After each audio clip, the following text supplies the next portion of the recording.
Muito bem-vindos mais uma vez ao nosso encontro, a nossa jornada, a nossa maratona Consultores de Alto Impacto, toda uma agenda de trabalho para que a gente possa compartilhar com vocês o que nós aprendemos ao longo dos últimos 20 anos e assim você ganhe tempo, acelere a sua carreira e trabalhe de uma forma mais eficiente a sua consultoria, a sua assessoria ou seu trabalho dentro da fazenda. Muito bem, no nosso encontro de ontem eu trouxe aqui que você precisa ter um posicionamento claro, identificar uma oportunidade ou um problema que você resolve e a partir daí trabalhar isso de uma forma a gerar valor.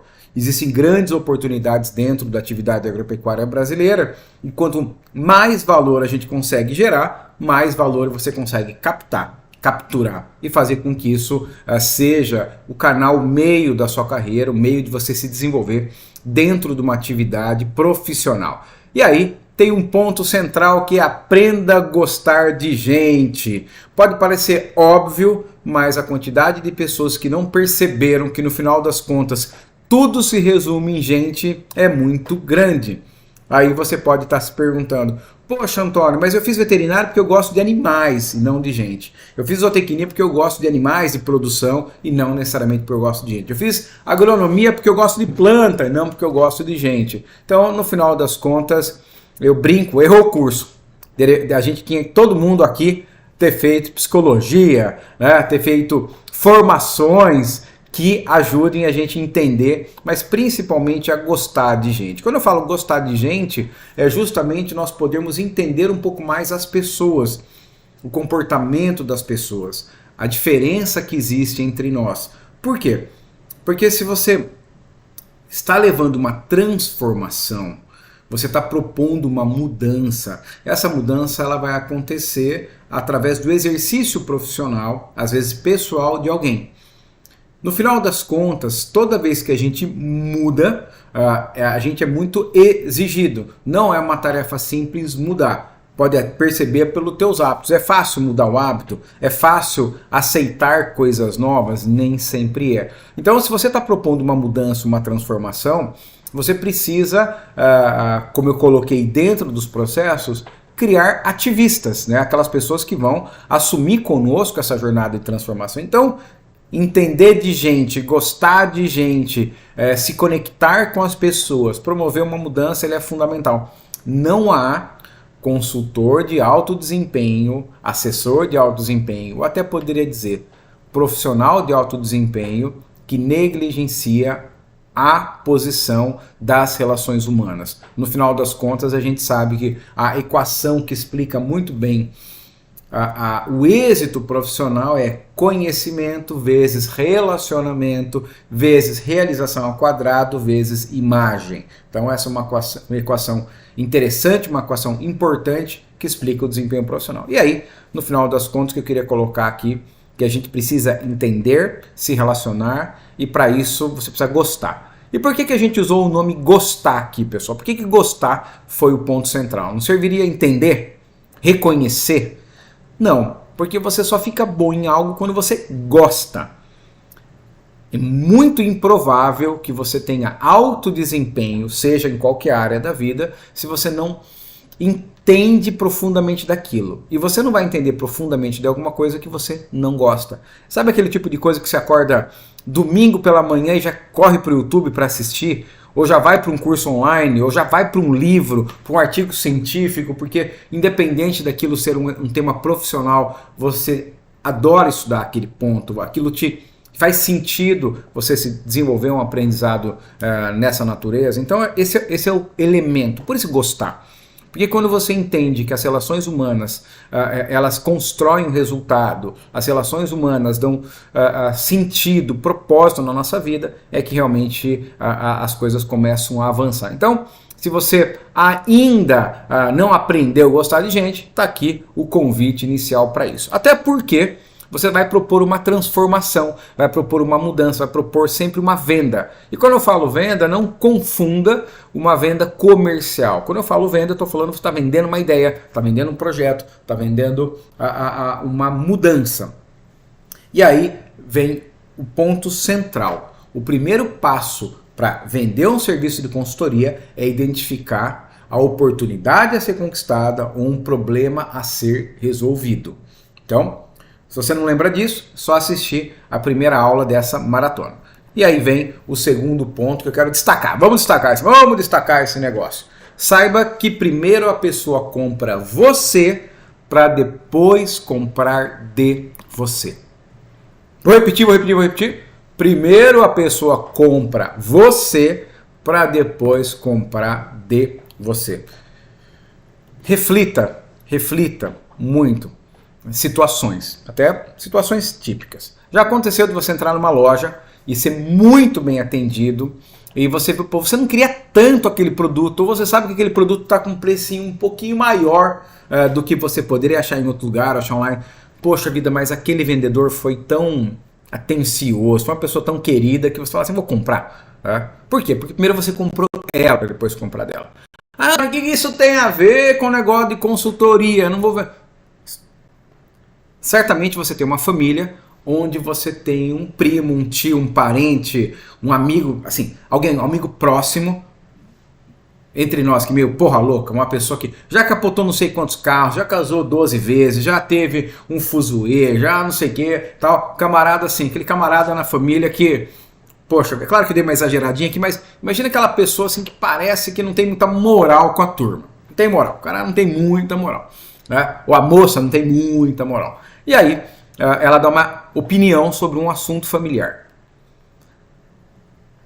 Com certeza, a opinião daquela pessoa, mesmo sendo a mais lúcida, infelizmente não vai ser avaliada com a maior profundidade. Por quê? Porque as pessoas primeiro avaliam de quem veio a opinião, para depois avaliar a opinião. E é assim que funciona. Agora, nessa mesma família, tem aquela pessoa certinha, que se tornou um grande profissional, executivo, e às vezes ela falou meio um absurdo, mas como foi aquela pessoa que falou o negócio, as pessoas até dão um determinado ouvido, porque mesmo sendo absurdo, a pessoa tem fundamento. Então, isso exatamente dessa forma acontece o processo de consultoria. A opinião vem de alguém que você gosta, a opinião vem de alguém que você respeita, a opinião vem de alguém que você admira, isso dá peso na opinião. Então, a relação humana, o posicionamento, o comportamento vai trazer naturalmente um peso decisivo para que aquela transformação aconteça. Então esse é um ponto chave que a gente não pode ignorar. Isso inclusive explica porque alguns profissionais cobram um salário mínimo por dia ou menos e outros cobram 10 ou mais. Essa autoridade, além do poder de transformação, ela é fundamental. E quando a gente reconhece isso, começa a se trabalhar o entendimento de uma outra área de conhecimento, que são as conhecidas soft skills, né? Aquelas habilidades comportamentais. Muito bem, quando eu falo em habilidade comportamental, eu quero te fazer uma perguntinha. O que vai mais longe? Sua visão ou os seus braços? Então, vamos lá. Isso é legal a gente ver isso aqui com maior profundidade. O que vai mais longe? Os seus braços ou a sua visão? O que alcança mais longe? O teu braço ou a tua visão? Espero que você tenha respondido a minha visão. Se a tua visão vai mais longe que teus braços, alguém tem que ajudar você a realizar a tua visão. Ou seja, você vai precisar de ajuda para transformar essa visão em realidade. Se você vai precisar de ajuda para transformar essa visão em realidade, você precisa se conectar às pessoas ou conectar as pessoas à sua visão ou construir uma visão coletivamente dentro do teu pensamento estratégico para que a coisa aconteça. Porque aquela pessoa que fala o seguinte, não, eu vou lá e faço e ponto final, não preciso de ninguém. Por mais eficiente que ela seja, infelizmente ela tem uma grande limitação, que é sempre as coisas só funcionarem quando ela está presente, quando ela está fazendo e assim por diante. E no trabalho de assessoria você não mora na fazenda, você não vive na fazenda, você não é o gestor daquela fazenda. E mesmo se você é gestor da fazenda, é o zootecnista, é o gerente, é o veterinário, é o agrônomo da fazenda, você não está em cima de todas as operações. Você não está em cima do trator, em cima do cavalo, trabalhando em todos os manejos de curral, você não está na cotação toda hora. Então, o que eu quero dizer que se você reconhece que a tua visão deve ir mais longe que seus braços, você precisa construir novos braços. E esses novos braços, naturalmente, são os braços das pessoas que você vai conectar o projeto.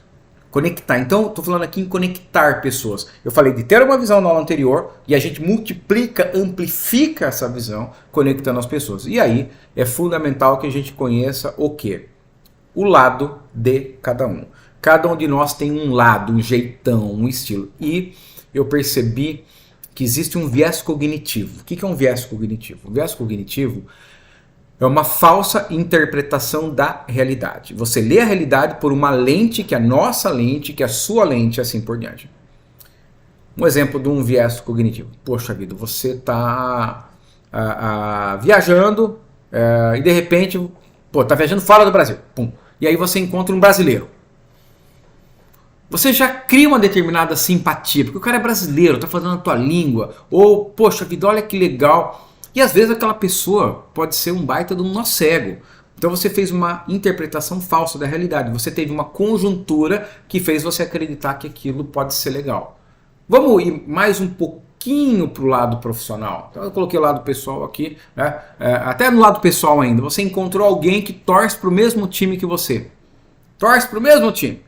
Torce pro mesmo time. Poxa, essa pessoa é legal, torce pro mesmo time. Ou você encontrou alguém que estudou na mesma escola que você estudou quando você era criança e adolescente. Olha, ela estudou na mesma escola que eu. Então a gente acaba criando relações, muitas vezes emocionais, que nem sempre retratam com clareza toda a situação.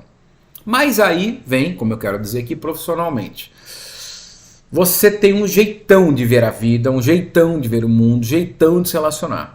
E quando você encontra pessoas que são mais ou menos parecidas com você, porque eu sou direto ao ponto, porque eu faço isso, porque o importante para mim é resultado, e você encontra aquela pessoa, fala assim, esse é dos meus. Ele não dá volta no toco, não tem lenga-lenga. Gostei dessa pessoa. Essa pessoa é muito melhor que aquela que fica muito emocional, que sente, que sofre. Agora, se você é emocional, que sente, que se preocupa um pouco mais com o que a outra pessoa vai sentir, de repente você fala, não gostei daquele cara. Aquele cara não trata bem as pessoas. Não gostei, eu gostei desse aqui, que é mais humano e assim por diante. Então você começa a se conectar mais com aquela. Percebe o que eu estou dizendo com isso? Que às vezes você vai delegar, vai contratar, vai se relacionar, e de repente você está se relacionando mais com quem é mais parecidão com você. E aí que é o grande erro. Por quê?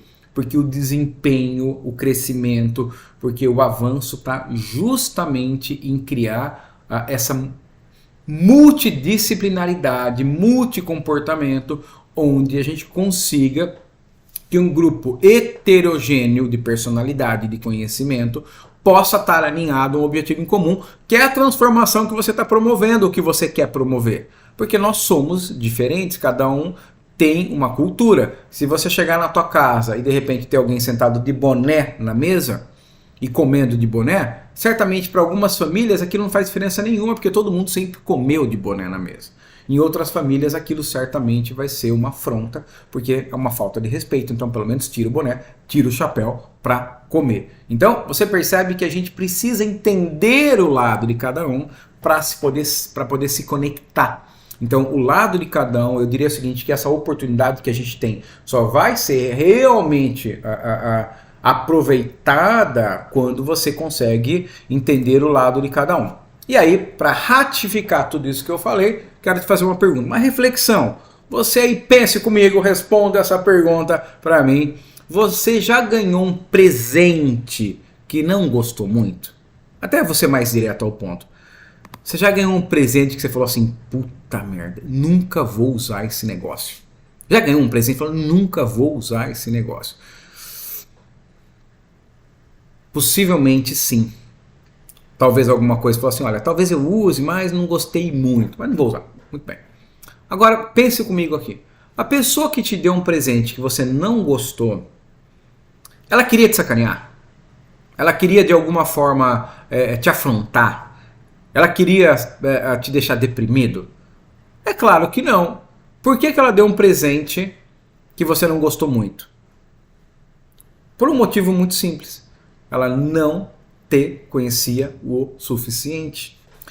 Então, se a pessoa não te conheceu o suficiente ou não prestar atenção, tá? Até pode ser que você ganhou um presente que você não gostou muito de alguém próximo, mas certamente a pessoa não levou no máximo nível de atenção essa história. Então, esse presente que você ganhou e não gostou muito é uma provável demonstração que a pessoa não te conhecia o suficiente. Da mesma forma que você recebeu o presente que você não gostou muito, ou você deu um presente que você nem soube exatamente, mas possivelmente nós também já presenteamos pessoas que não gostaram muito, desperta o entendimento que nós precisamos entender mais sobre a outra pessoa. Porque agora não é um presente que nós estamos falando. Nós estamos falando de um projeto de transformação, de implantação de controle, de mudança de prática reprodutiva, de mudança de estrutura de manejo, de mudança na estratégia de suplementação. Nós estamos falando de mudança no processo de gestão. Então, a partir desse momento que a gente tem esse tipo de objetivo, nós não podemos cometer esse erro. E aí, nem esse. Né? Você já ouviu essa frase aqui? Trate os outros como você gostaria de ser tratado. E aí? Concorda com essa frase? Trata os outros como você gostaria de ser tratado? Você concorda? Ah, Antônio, eu concordo, acho que é isso mesmo.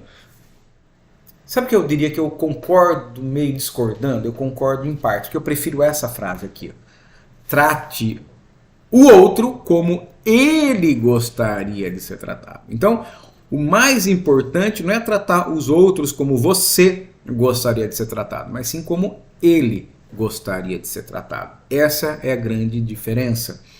Quando você reconhece e faz essa pequena alteração, muda tudo. Você vai tratar o outro como ele gostaria de ser tratado.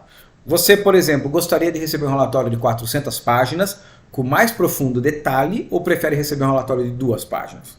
Ou talvez nem de 2, nem de 400, talvez um de 20.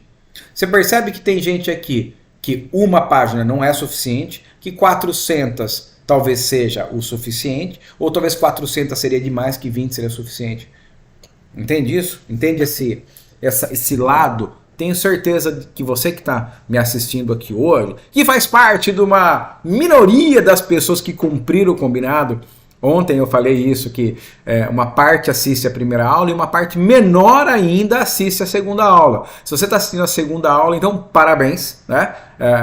Você justamente faz parte de uma pequena fração das pessoas que querem mudar, que querem transformar, que querem fazer. E principalmente entendendo agora tratar o outro como ele gostaria de ser tratado. E olha que legal essa dinâmica aqui. Pense em alguém que você conhece muito bem. Pode ser um pai, mãe, irmão, namorado, namorada, esposa, marido, né? Alguém próximo. Você sabe como deixar ela feliz? Deixar essa pessoa feliz? O que você tem que fazer, o que você tem que falar para deixar ela feliz? Sabe, né? Você sabe como deixar ela brava ou muito brava? Sabe. Você sabe como deixar essa pessoa meio deprimida ou não? Sabe. Então, quanto mais você conhece a pessoa, mais você consegue a entender a reação dela frente aos diferentes comportamentos. Então, é por isso gostar de gente, é ou não é? Então, acho que esse é o legal. E aí, naturalmente, a gente poderia inicialmente dividir que tem pessoas que usam mais o lado esquerdo do cérebro, gente mais ligada à razão, análise de dados, sabe, a ordenação sequencial, objetividade, números e formas. Então, aquela pessoa mais racional. Tem ou não tem essas pessoas? Com certeza você conhece aquelas pessoas absolutamente racionais, né? E aí você tem aquelas pessoas emocionais. Imaginação, intuição, subjetividade, imagem, pensamento criativo, aleatoriedade, né? Então você vê aí que trava a língua do caramba, né? Parece entrega do integra, né? É um trava-língua que a gente brinca aqui. Então tem esses grandes conjuntos. Então você tem esse conjunto de pessoas. Tanto que, às vezes, você vê atletas muito racionais, por exemplo, como na época, quando 2 pilotos alemães muito importantes na história da Fórmula 1, ambos aposentados, Schumacher, inclusive, acidentado, aí, com um acidente fora da Fórmula 1, e o irmão dele, o Ralf Schumacher, a mãe deles morreu durante a semana e eles correram a corrida no final de semana. e um ganhou e o outro ficou no pódio, segundo ou terceiro lugar. Então você vê assim que realmente a razão, falou assim, eu estou fazendo por ela, né? E certamente uma pessoa talvez mais emocional, que sofresse mais com essa perda, talvez não conseguisse. Então você tem aí pessoas mais racionais e pessoas mais emocionais. Não tem o melhor ou o pior, mas tem o diferente. Eu mesmo sou uma pessoa bastante emocional. Então tem gente que sai do A pro D, ela sai do A e vai direto pro D. Não quer saber do B e do C. Agora, tem gente que para sair do A e pro D, ela vai sair do A pro B, pro C ou pro D. É uma pessoa mais processual. Tem ou não tem? Aquela pessoa, não, calma aí. Primeiro temos que fazer isso, para depois fazer isso, depois fazer isso. E tem gente, não, daqui para lá já vamos, já vai. E tem gente que não. Tem gente que para ir pro A, pro D, ela vai do A, depois ela vai pro C, depois vai pro B, depois chegar no B. Então, é criativo, assim, importante. E tem gente que não tem A, não tem B, não tem C, todo mundo aqui, nós somos letras, estamos juntos, o que importa é a emoção, entenderam? É diferente. E o mais legal é que não tem o melhor ou o pior, tem o diferente. É evidente que tem o melhor para o momento.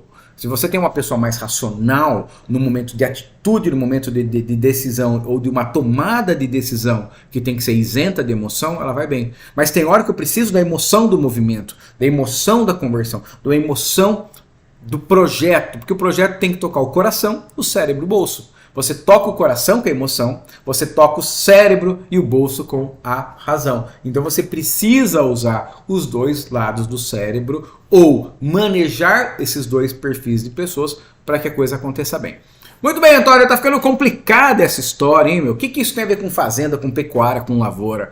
Aí você vai entender. Esse nobre senhor, né, Sir não, porque o cara não era Sir, mas é brincadeira, o Dr. William Moulton Marston, esse camarada, ele foi contratado pelo exército americano durante a Segunda Guerra para responder uma grande dúvida. Qual que era a grande dúvida desses camaradas? Poxa vida, eu treino todo mundo igual, dou a mesma arma, dou a mesma farda, dou o mesmo treinamento, como eu já disse agora no início da fala, e o resultado é diferente. Os caras são treinados, no final, um sabe mais, outro sabe menos, tal, e contrataram um especialista em pessoas para perguntar: ô William, Williamzinho, e aí, por quê? Aí o cara, depois de muito pensar, muito estudar, falou: rapaz, vocês aí treinam todo mundo igual, dá a mesma farda, o mesmo coturno, a mesma arma, e o resultado é diferente, sabe por quê?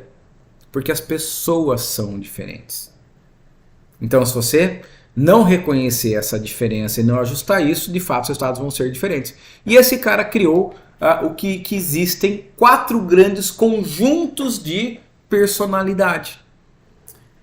E que nós somos praticamente, do ponto de vista de personalidade, uma distribuição entre esses 4 tipos de personalidade. Imagina uma impressora que tem 4 cores. A cor vermelha, a cor amarela, a cor verde e a cor azul.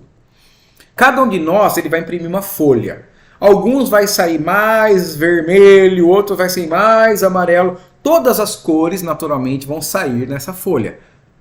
Algumas pessoas vão sair igualzinho, 25 daqui, 25 daqui, 25 daqui, 25 daqui. Algumas vai sair bastante vermelho, quase igual ao azul. Depois talvez saia bem baixinho o verde, né? Um pouco no meio amarelo. Então, nós somos uma combinação dessas 4 cores. Nós sempre temos as 4 cores, normalmente uma ou duas mais pronunciadas. Bom, que história é essa? Essa história representa que nós temos aqui conjuntos. Então, você tem aquelas pessoas mais ativas, orientadas ao resultado, olha para cima aqui, então a gente tem dentro da pessoas mais ativas aqui em cima, mais ativas voltadas ao resultado, ou pessoas mais reflexivas, né? Pessoas mais de pensar, tá? Mais de analisar, mais de processo. Tem a pessoa da atitude e a pessoa do processo. E você tem aquela pessoa que são mais receptivas, ou seja, mais emocionalmente ligadas, e as pessoas mais questionadoras. Então você pode olhar esses eixos. Então você tem pessoas centradas no relacionamento, que é chamada receptiva, e pessoas centradas na lógica, tá? Então, entendendo essas dimensões, quando você tem uma pessoa mais centrada na lógica e mais ativa, você tem normalmente as pessoas vermelhas, conhecidas como dominante. Bateu, levou, é aquela pessoa que faz, que acontece, meia palavra basta, pessoa com muita energia orientada à realização. Muitas vezes pouca sensibilidade, porque é o coice pronto, é o bateu, levou, é atitude agora e vai fazendo, e vai indo, vai fazendo, e vai indo. Parece ser líder natural, mas uma liderança assim nem sempre ela consegue envolver as pessoas. Por quê? Porque as pessoas passam a ter medo dela, passam a não gostar dela, porque a pessoa parece que falta sensibilidade quando ela está exacerbada. Agora, pode acontecer uma pessoa muito orientada à lógica, mas um pouco mais reflexiva, mais introspectiva. Aí você tem a pessoa da conformidade, o C ou o azul. O que é aquela pessoa azul? É aquela pessoa que lê bula de remédio, que precisa entender o processo, é aquela pessoa que o certo é mais importante. Então, às vezes ela tem um pouco de medo, um pouco de receio, porque ela tem que ter todas as informações para tomar a decisão. O vermelho não, o vermelho deu um sinalzinho e manda bala. Essa pessoa ela é muito mais profunda, tem muito mais fundamento, ela estuda mais as coisas, tá? Então, uma série de outras coisas mais. Mas aí pode acontecer de eu ter aquela pessoa ativa, focada no resultado, mas também ao mesmo tempo ativa e receptiva, que é o amarelo. Sabe aquele amigo que você tem, que ele chega, vamos fazer uma festa, e faz a festa, e conta piada, e senta na ponta da mesa, e se conecta com todo mundo. Você tem uma pessoa que é seu amigo já há 20 anos, e você cumprimenta ele de uma forma educada, formal, teu amigo e tal. Só que esse outro amigo, o amarelão, conheceu ele ontem e parece que eles são amigos desde sempre. Por quê? Porque ela é uma pessoa muito orientada a relacionamento, né? A pessoa que organiza a festa, que conta piada, que é feliz e assim por diante. E tem, naturalmente, aquelas pessoas que são mais reflexivas, né? Que a gente chama aquela pessoa de mais de pensar, e muito voltada a relacionamento. Então são aquelas pessoas que sentem bastante, aquelas pessoas que precisam entender, são as pessoas da estabilidade, também conhecida como planejadores. Então você tem aí pessoas de um pouco mais de emoção, pessoas que precisam do seu tempo, pessoas que vão estar relacionadas com as coisas de uma forma diferente. Eles se preocupam bastante como o outro vai sentir com aquilo. Percebe? Então, quando a gente entende esses 4 conjuntos de pessoas, fica muito mais fácil você conseguir se conectar e se relacionar. Tem uma história que eu conto com frequência, eu preciso contar ela aqui hoje para vocês, ou para você, se está sozinho assim nessa aula. Se você ainda não ouviu, se você me acompanha, talvez você tenha ouvido, mas vale a pena repetir. Um pecuarista amarelo com um encarregado de retiro azul.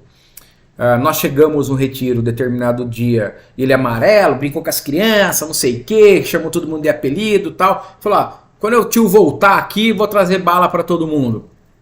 Amarelaço. Beleza. E o encarregado, um azul. Quando a gente voltou para aquele retiro, coincidentemente eu estava também com esse pecuarista, nós entramos num retiro, havia aquela criançada, o cara falou, poxa vida, esqueci a bala da criançada. Aí desceu do carro, a criança não esquece promessa, né? Aí chegou aí o camarada e falou, o tio não trouxe a bala, mas vai trazer. Aí o encarregado do retiro, o senhor não trouxe a bala? O senhor prometeu para as crianças a bala e não trouxe a bala? Então o senhor pode pedir para bater o meu aviso de ir embora. Ele falou, não, mas você tem ido embora por causa da bala? Não, não é por causa da bala. O senhor tinha um compromisso, então um camarada muito sério, um cara muito centrado, um camarada muito passo a passo, um camarada com a tropa só de animal castanho, um camarada com a roupa bem arrumada, um cara de conformidade. E ele não aguentava mais esse estilo que era o dono da fazenda. Esse estilo mais palhafatoso, de às vezes prometer, esquecer, não sei o quê. Isso era muito incômodo para ele. Se esse líder soubesse disso, se esse amarelão soubesse e chegasse, olha criançada, o tio trouxe a bala, aqui tem quantas crianças? Tem uma bala de cada tipo para cada um, certinho e tal, né? Com certeza ele se conectar com a pessoa de conformidade mais fácil. Se o cara de conformidade percebesse que ela era diferente, não tinha motivo para pedir a conta para sair da fazenda.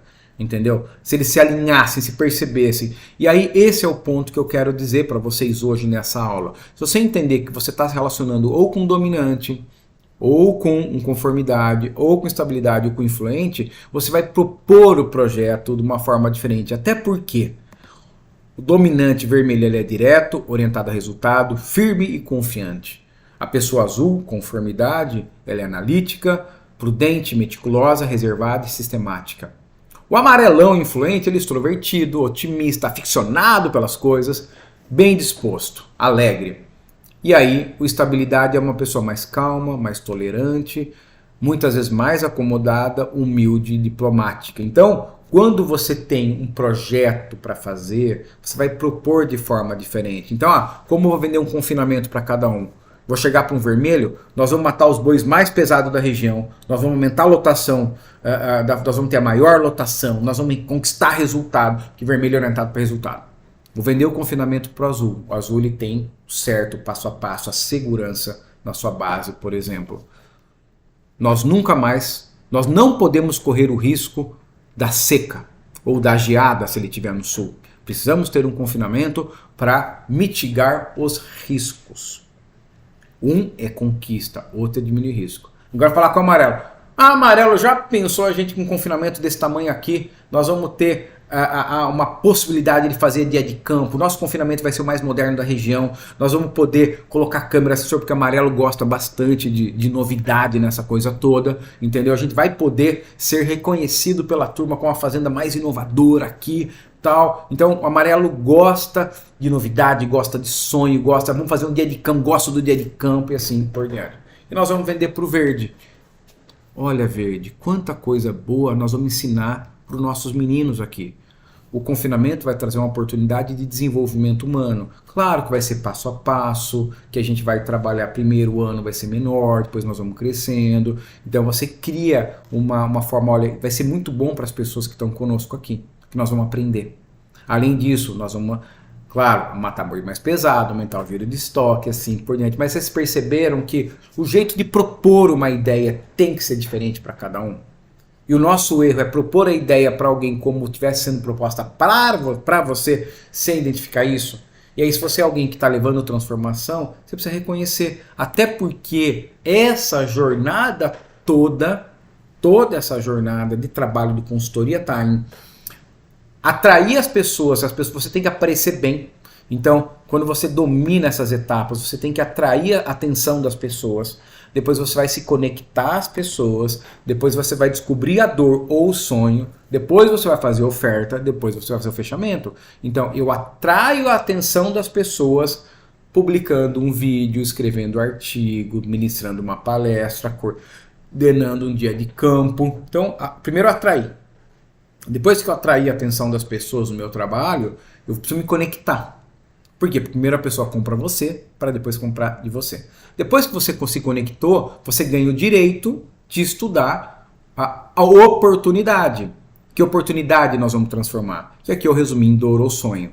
Depois você vai fazer oferta do projeto. A oferta da transformação. E perceba, eu não estou falando aqui de dinheiro, eu estou falando de ideia, de transformação. O ciclo é o mesmo. Também, naturalmente, de um projeto economicamente remunerado. Mas vai fazer oferta, vai dar a ideia. Aí, por último, a gente vai ter o fechamento disso. Então, de nada vale você ter uma ideia ótima se você não vai trabalhando esse fluxo, vai trabalhando essas etapas, vai se conectando com as pessoas, porque no final das contas, tudo se resume em gente. E ser bom de gente, gostar de gente, vai ser um grande apoio e um apoio decisivo a você ter uma carreira, um consultor de alto impacto. Espero que você tenha gostado do nosso encontro de hoje, tenha feito várias reflexões, né?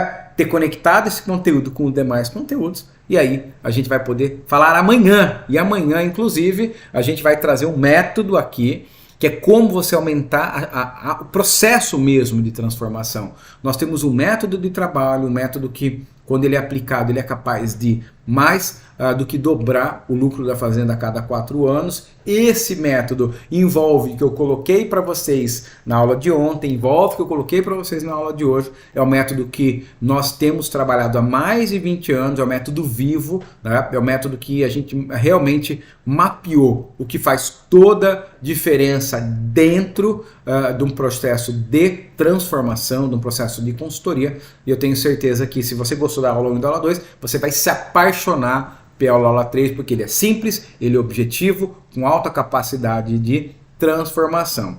Espero que tenha valido a pena esses minutos que você passou comigo aqui, que tenha feito sentido para você.